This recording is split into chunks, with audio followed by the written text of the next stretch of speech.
Tuberculosis is the leading infectious cause of death in the world, and for years scientists have worked tirelessly to find a vaccine. Now it appears they may have made a major breakthrough. To tell us more about this, we're joined by Professor Andreas Diacon.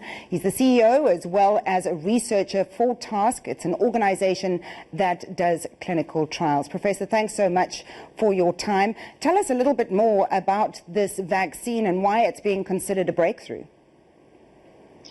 Yeah, thank you. I am one of the investigators that was able to give this vaccine to more than 3,000 people in the last 5 years.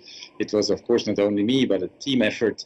And we could find that people that had already been infected with TB could be protected by this vaccine in 50%, so that half of them did not actually progress to active TB disease. TB, one of the oldest diseases in the world, it's been around, they say, for up to 30,000 years. The BCG vaccine has only been around for about 100 years. Why the challenge with finding an effective vaccine for this disease? That is a very good question. For a while, we thought that we would actually have the disease under control and that we could eradicate it with the tools we had. And only about 10, 15 years ago, we realized that there is much more drug resistance out there and that the rates, together with HIV, would go up more than expected. And so more research was put into these efforts like vaccines.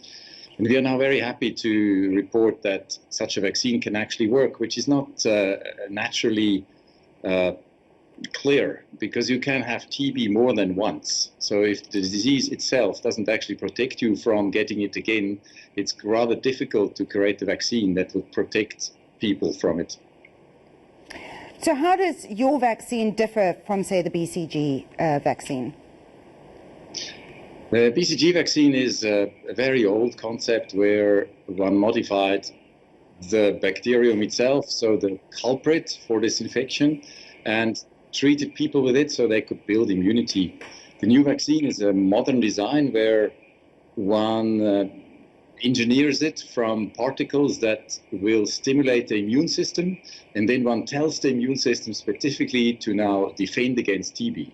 So this is sort of a engineered vaccine against a natural vaccine, and the engineered vaccine here seems to work.